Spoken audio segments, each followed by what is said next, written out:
Olá pessoal, vamos iniciar a segunda parte da disciplina Administração de Materiais.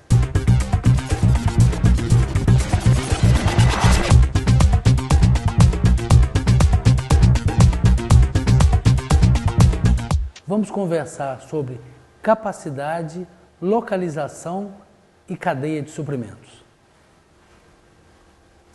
Que fatores devem influenciar na decisão sobre onde e quando produzir, quanto produzir também, e a configuração da rede de suprimentos e as suas inter-relações? Definir a capacidade de produção significa decidir quanto se deve produzir. Definir a localização mais adequada permitirá o alcance de melhores resultados. E o conceito de cadeia de suprimentos permite visualizar a empresa como um sistema que pode encontrar meios para competir de forma global. Então, olha só, quando a gente fala sobre a localização da unidade produtiva, nós podemos verificar que há uma diferença entre produtos e serviços. Se eu vou produzir, manufaturar algo, né, um bem físico, não necessariamente eu preciso estar próximo ao cliente.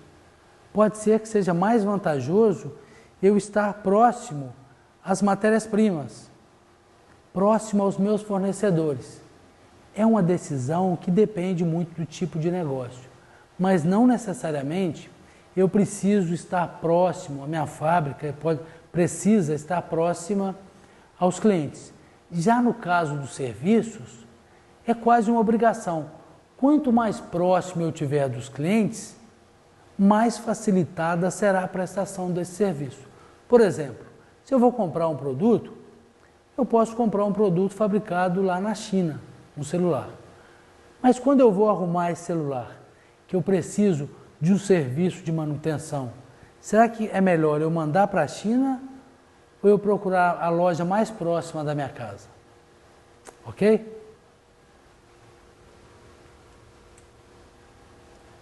Então vamos falar sobre capacidade de produção. Segundo Laugeni e Martins, a capacidade é a máxima produção ou saída de um empreendimento.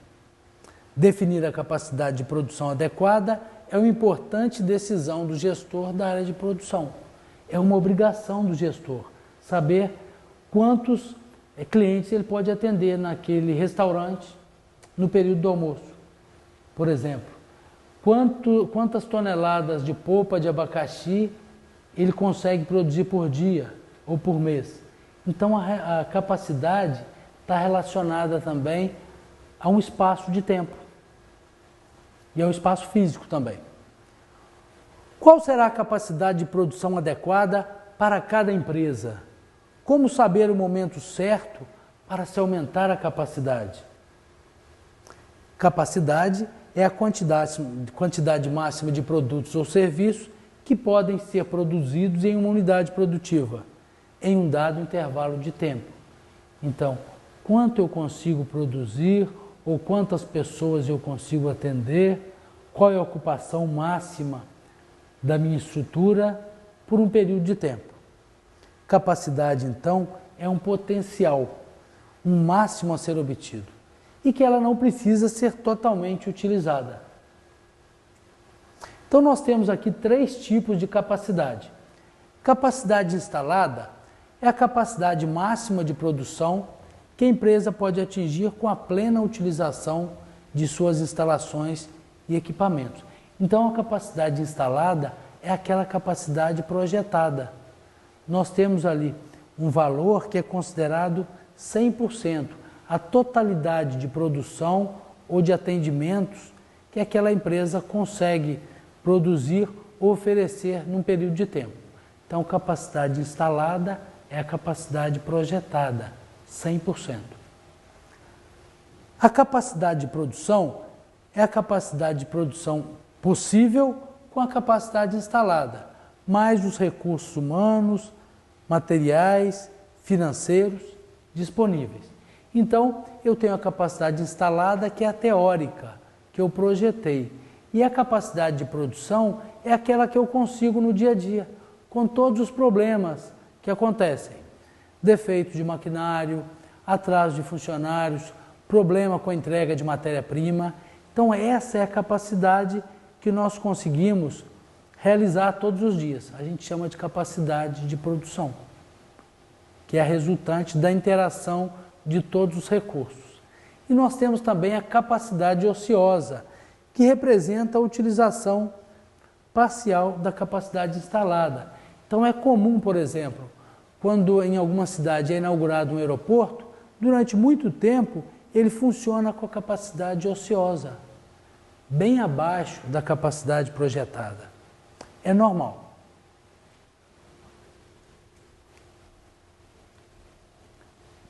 Atividades necessárias para definir a capacidade de produção. Então, como é importante que a gente consiga definir, medir a capacidade daquela unidade produtiva, é importante que a gente realize algumas atividades, como avaliação da capacidade existente. É a medição, o acompanhamento de quanto realmente nós conseguimos produzir em unidades ou em oferta de serviço. Previsão de necessidades futuras de capacidade, muito importante. Se houver, por exemplo, um aumento de demanda nos próximos anos, nós teremos capacidade de atender? Identificação de diferentes formas de alterar a capacidade a curto, médio e longo prazo, e de alterar a demanda também. Avaliação do impacto da decisão a respeito de capacidade sobre o desempenho da operação. Esse ponto é importante nós salientarmos. Quando nós realizamos alguma modificação para alterar a produção, ou adquirimos uma nova tecnologia, um maquinário novo, realizamos um treinamento com as pessoas, alteramos o tipo de matéria-prima, conseguimos melhorar a capacidade produtiva, o número produzido. Mas será que essas modificações interferem na qualidade dos produtos e serviços? Isso é importante salientar. Avaliação econômica, operacional e tecnológica de alternativas de incrementar a capacidade e seleção de alternativas para a obtenção da capacidade adicional. E agora nós vamos falar sobre medição da capacidade da produção. Então, para realizar essa medição é necessário introduzir a dimensão tempo e fluxo, quantidade, volume produzido por período. Existem duas formas de se medir a capacidade de uma unidade produtiva. Ou por meio da produção, quando nós conseguimos contar as unidades ou os clientes que foram atendidos, processados, ou através dos insumos, quando nós não conseguimos contar o que foi produzido, mas nós conseguimos relacionar a oferta do serviço à ocupação das nossas instalações, à utilização dos insumos. Então vamos lá. Medida por meio de produção. Normalmente é utilizada por empresas que têm grande quantidade de produção ou um número pequeno de produtos. Seria uma medida do número de saídas, por exemplo, número de carros que foram lavados em um lava-jato, o número de clientes atendidos em um banco, o número de polpas de açaí que foram produzidas naquela unidade durante um mês, por exemplo. E tem também a medida por insumos, que é a medida pelos insumos, pela ocupação, pela utilização dos recursos da empresa. Por exemplo, num hospital que oferece uma complexidade enorme de serviços, a medição da produção de um hospital é por insumos, ou seja, pelo número de leitos ocupados. Como um hotel também, como um teatro, nós medimos a capacidade do teatro em função da ocupação das pessoas. E aqui nós temos um quadro comparativo, olha só. Aqui nós temos as medidas de produção e as medidas de insumo. Nós estamos falando sobre a capacidade de produção ou de operação dessas empresas. Então nós temos aqui, por exemplo, uma fazenda toneladas de grãos por ano. Numa siderúrgica, toneladas de aço por mês. Numa refinaria de petróleo, litros de gasolina por dia. Numa montadora de automóveis, número de carros por mês. Percebam que nós estamos medindo a capacidade de produção através da medição do volume produzido. Temos também as medidas de insumo, quando nós nos preocupamos com a ocupação dos insumos. Então nós temos, por exemplo, a companhia aérea que calcula o número de assentos por voo. No supermercado, por exemplo, o número de entregas por dia. No teatro, o número de assentos, por exemplo, por show, por espetáculo.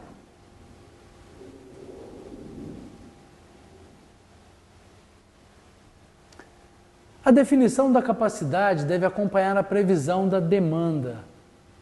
Pode haver flutuações de demanda e a organização deve definir como irá lidar com essas flutuações. Então veja bem, demanda é a procura pelo produto. Não é? Quando nós temos a necessidade de produtos, desejamos outros produtos, mas se nós não tivermos dinheiro ou crédito para comprá-los, nós não somos considerados demanda. Então a demanda é a procura por um produto para adquiri-lo. Então como é que nós devemos lidar com essas flutuações de demanda? Então as empresas reagem às flutuações, ao aumento ou à queda dos pedidos de formas diferentes. Ou então elas utilizam um conjunto dessas três formas que serão apresentadas. Algumas empresas mais antigas ou mais tradicionais, elas ignoram as flutuações. Então há um aumento na demanda, ou uma queda na demanda de um produto, elas continuam com o mesmo regime de trabalho, o mesmo número de pessoas, produzindo a mesma quantidade, o que pode ser um risco. Outras empresas procuram ajustar a capacidade produtiva às flutuações, que é muito comum, o que as empresas têm feito muito ultimamente. Então é a política de acompanhamento da demanda. Há um aumento de produção, a empresa então aumenta, estica o horário de trabalho, faz horas extras, trabalha no fim de semana, monta um novo turno, terceiriza uma parte das suas operações. E há também uma forma de lidar com essa variação de demanda que é uma das mais interessantes, que são as empresas que estão mais ligadas aos movimentos do mercado, que elas tentam ajustar a demanda para ajustá-la à disponibilidade.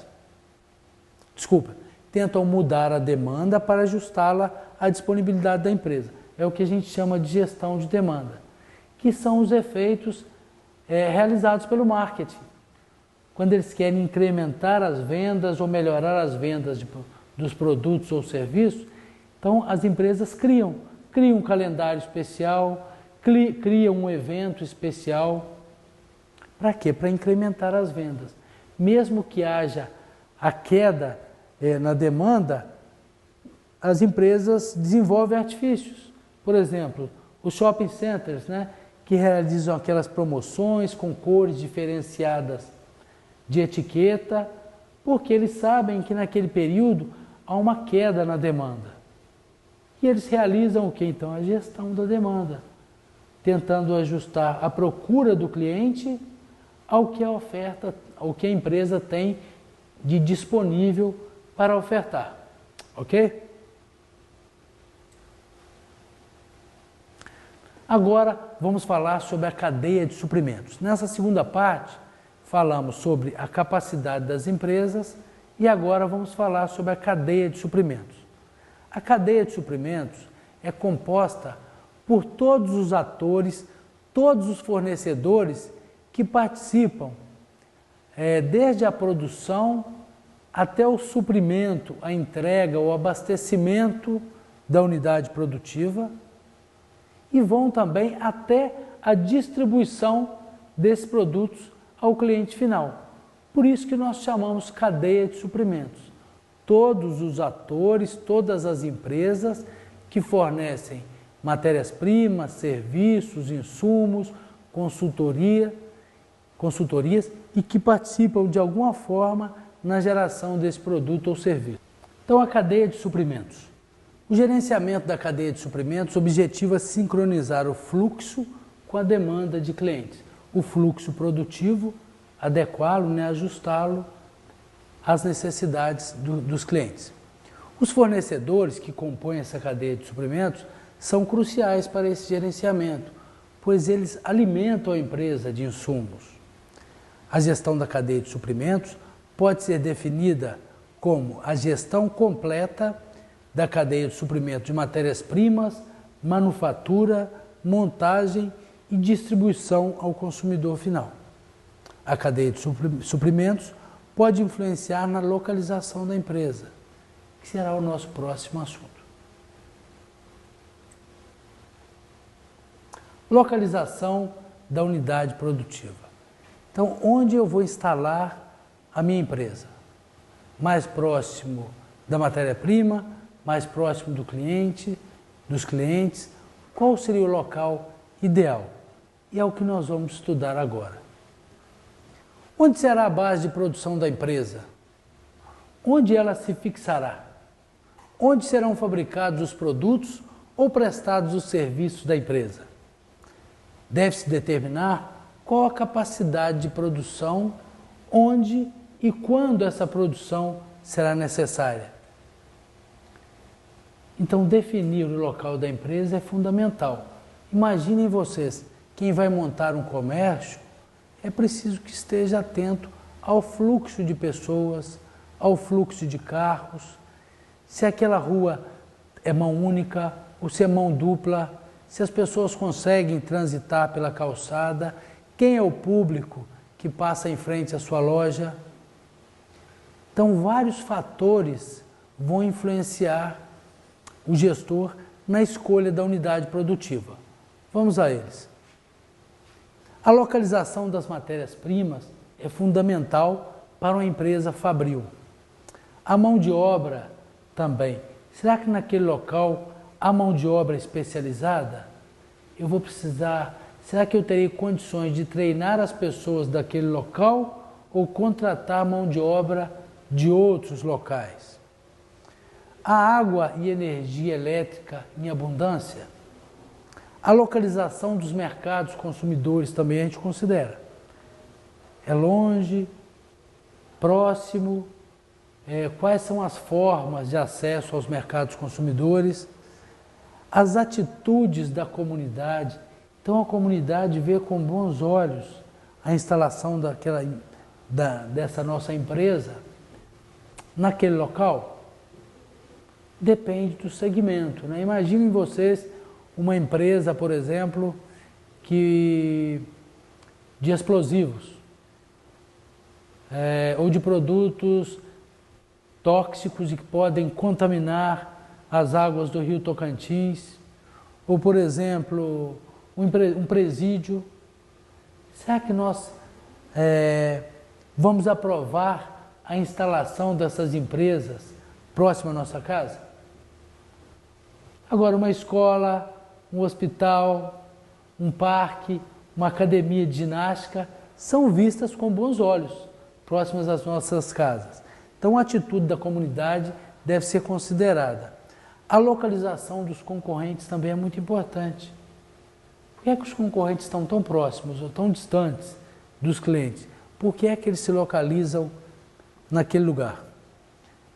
Os incentivos fiscais também são importantes, as leis ambientais, de zoneamento, o crescimento populacional, a proximidade a serviços de apoio, entre outros. Então, vários fatores vão pesar no meu momento de decisão, onde escolher o meu local ideal. Então, existe aqui, nesse esquema, um passo a passo para a escolha do local ideal para a minha empresa. Então, no primeiro momento, eu preciso, definir quais são as estratégias de atuação.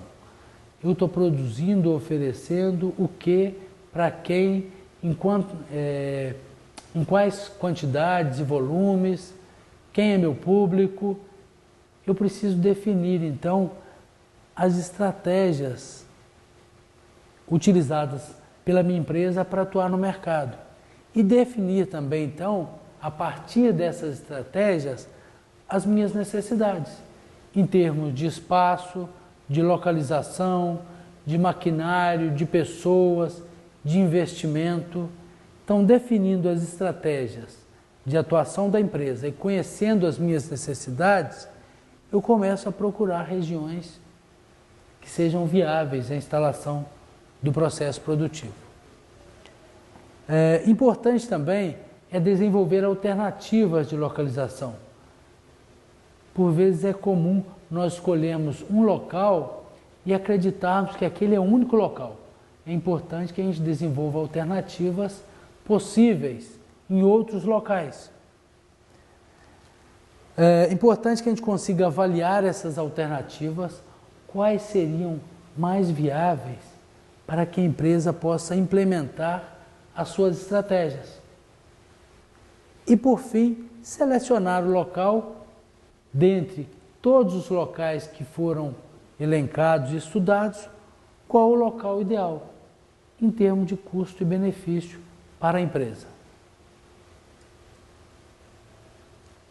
Agora vamos falar sobre o último tema dessa segunda parte, que é o projeto e organização do trabalho. No início nós definimos o que era produto, serviço, conhecemos as diferenças entre produtos e serviços, os processos diferenciados para produzi-los, vimos a capacidade, como medir a capacidade da empresa, realizamos o estudo da melhor localização e agora nós vamos lidar com o arranjo físico. Agora que já escolhemos o local da empresa, como eu devo organizar os meus recursos? As máquinas, os equipamentos, as pessoas. Como deve ser o fluxo de informações, de produtos, mercadorias e pessoas para que eu consiga ter um processo enxuto, curto, simples, para que eu consiga produzir com qualidade, com eficiência, com produtividade, e entregar os produtos ou serviços ao cliente no momento que ele deseja e na qualidade que ele espera. Conforme Correia e Correia, de 2004, arranjo físico é a maneira segundo a qual se encontram dispostos fisicamente os recursos que ocupam espaço dentro da instalação de uma operação. É o que nós chamamos de layout. Qual será a disposição ideal dos equipamentos para que eu consiga eficiência, eficácia no meu processo produtivo? É uma espécie de planta baixa da área ocupada, onde se tem a localização de máquinas, de pessoas, de equipamentos. E os objetivos do arranjo físico estão relacionados ao fluxo dos produtos, dos serviços, das informações e ao alcance dos resultados. Objetivos do arranjo físico: minimizar os custos de manuseio e movimentação interna de materiais a partir da utilização do espaço físico disponível de forma eficiente. Apoiar o uso da mão de obra e evitar que movimente desnecessariamente.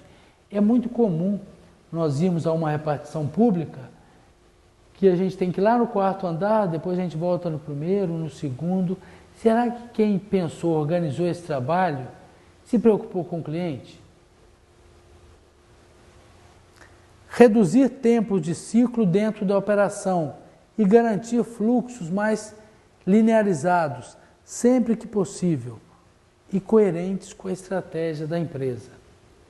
Então imaginem vocês, uma pequena unidade fabril, a porta onde serão descarregadas as mercadorias tem que ficar de um lado da empresa.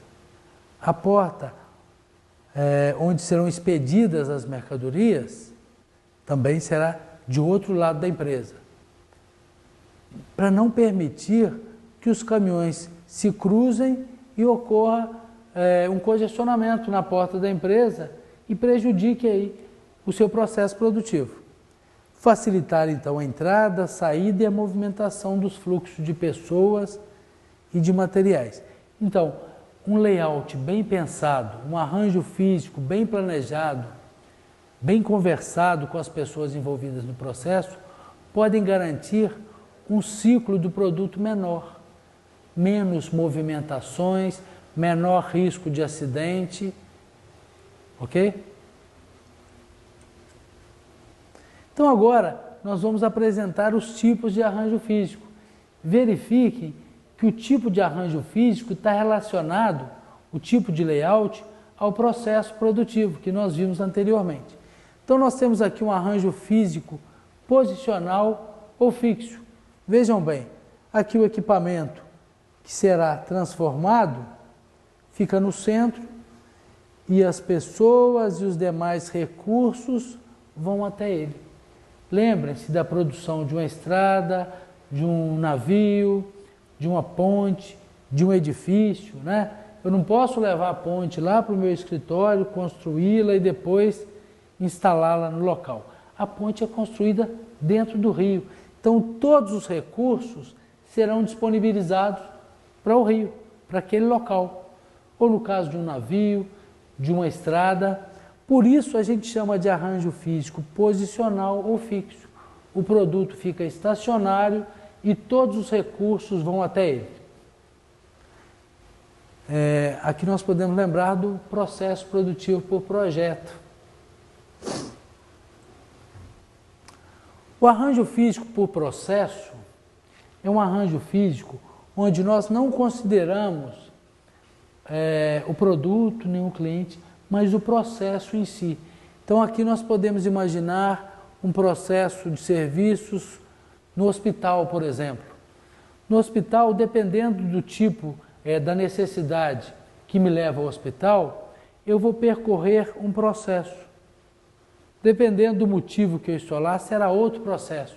Então o sujeito chega para ser atendido e ele passa na entrada do hospital, ele vai preencher a ficha, não é isso? Fazer os primeiros exames ergonométricos e a partir daí ele deve percorrer, cada um daqueles clientes vai percorrer um processo diferenciado.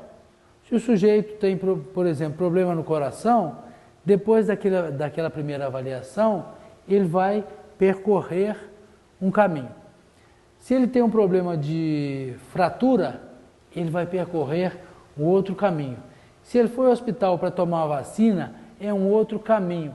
Então, esse tipo de arranjo físico é utilizado em organizações que oferecem vários processos aos seus clientes. Ok? Temos também um arranjo físico chamado de celular, que não é esse celular que a gente usa para se comunicar, é o celular de célula. Então, esse tipo de arranjo físico é muito utilizado em confecções. Por exemplo, em uma das salas é recebido o tecido e ele é cortado. Então, os moldes são cortados.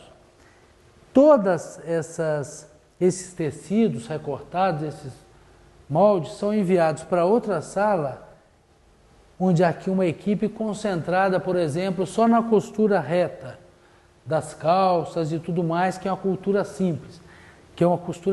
Então, aqui no corte, pessoas especializadas, grandes volumes e alta velocidade. Vão enchendo cestas e transferindo para outra célula. Essa outra célula realizar as costuras retas. Depois dessa costura reta é enviado para uma outra célula que vai fazer as demais costuras, pregar os botões, o zíper. Depois é enviado esse material para outra célula que vai fazer o acabamento. Retirar linhas, sobras. Depois é enviado para outra célula que vai embalar, etiquetar e verificar a garantia. Então, são em células, em salas separadas, o produto é montado. Por isso que a gente chama de arranjo físico celular. Está relacionado ao processo produtivo. E o arranjo físico por produto? Olha só, nesse arranjo físico por produto, nos remete à produção em linha, à produção em massa, quando é construída uma linha de produção desenhada para o produto. O funcionário fica estacionário, sentado no seu local de trabalho e o produto passa por ele. Então imaginem vocês uma linha de montagem de automóveis, de fogões. O sujeito fica sentado e vai realizando as suas atividades. Por quê? Esse arranjo físico foi montado em função do produto.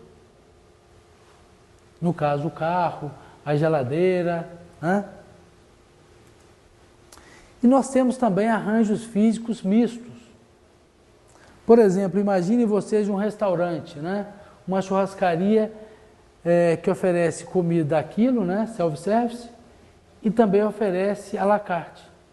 Então, no self-service, nós temos aqui algo parecido com arranjo celular. Nós vamos em um lugar e servimos a salada. Depois as demais guarnições. No outro a gente serve as carnes. Então são várias células. Do outro lado do restaurante existem pessoas que ficam estacionárias, sentadas na mesa, vão pagar mais por isso, né? E são atendidas. Então isso aqui, esse arranjo físico misto, é uma mistura aqui de arranjo celular com layout posicional ou fixo, né? Que é aquele quando o sujeito vai fazer uma cirurgia, que vai anestesista, médico, enfermeira, todos para o seu local. Ou quando ele está em um restaurante, que é à la carte, que os garçons vão servi-lo na mesa. Ok?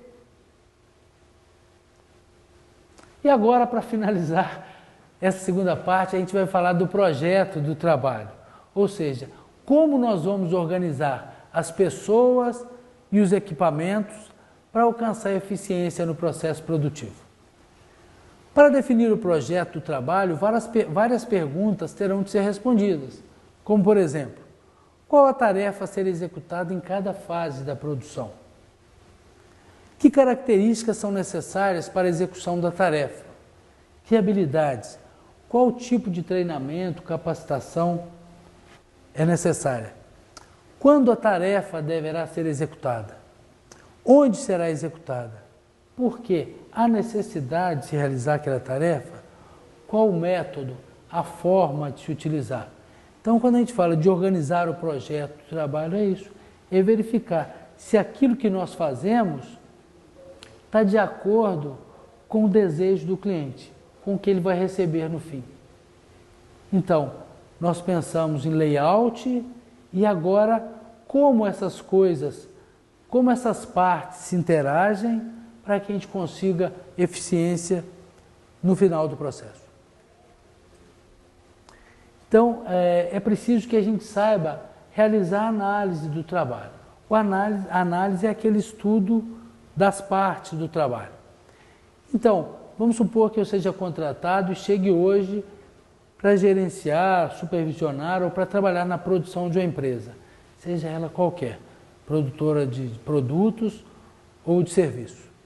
Então, o primeiro momento é conhecer o local de trabalho, as pessoas, as máquinas, os equipamentos, ter uma visão total do local de trabalho, tentar compreender onde é a entrada, o processamento, a saída dos produtos, discutir com as pessoas envolvidas na tarefa, isso é fundamental. E não é teórico, é prático isso. As pessoas que trabalham são as que mais entendem. Então, se eu tiver que fazer uma mudança, por exemplo, na rota de entrega, da distribuição dos meus produtos, eu tenho que falar com os motoristas, tenho que falar com o pessoal da logística. Eles são fundamentais. Se eu vou alterar, por exemplo, realizar alguma modificação em algum maquinário, eu tenho que conversar com as pessoas, elas são fundamentais. As pessoas são os principais recursos de qualquer organização. É para as pessoas que a gente produz, para as pessoas que a gente projeta que a gente entrega e são as pessoas que nos pagam para isso. Então as pessoas são a razão da existência de qualquer organização. Conversar com os funcionários, que são os nossos clientes internos. Documentar a operação e depois disso analisar.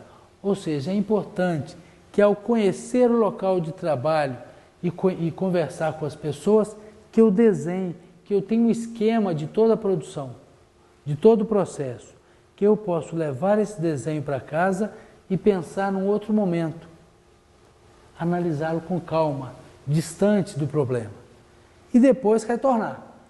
Observe a forma como a operação é realizada, tente encontrar formas de melhoria.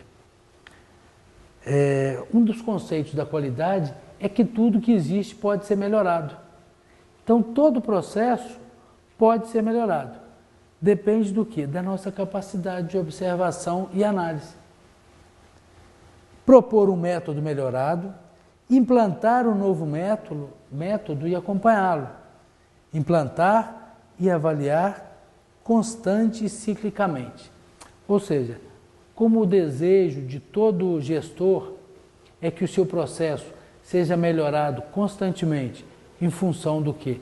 Das necessidades e mudanças do mercado, dos clientes, dos concorrentes, a ideia é que essa análise se transforme em um ciclo, que eu esteja sempre analisando como está a eficiência, a eficácia e a efetividade do meu processo produtivo. Caso sejam necessárias, as mudanças então devem ser realizadas. Agora que finalizamos a segunda parte do nosso material, eu gostaria que vocês fossem até a apostila e realizassem as atividades propostas.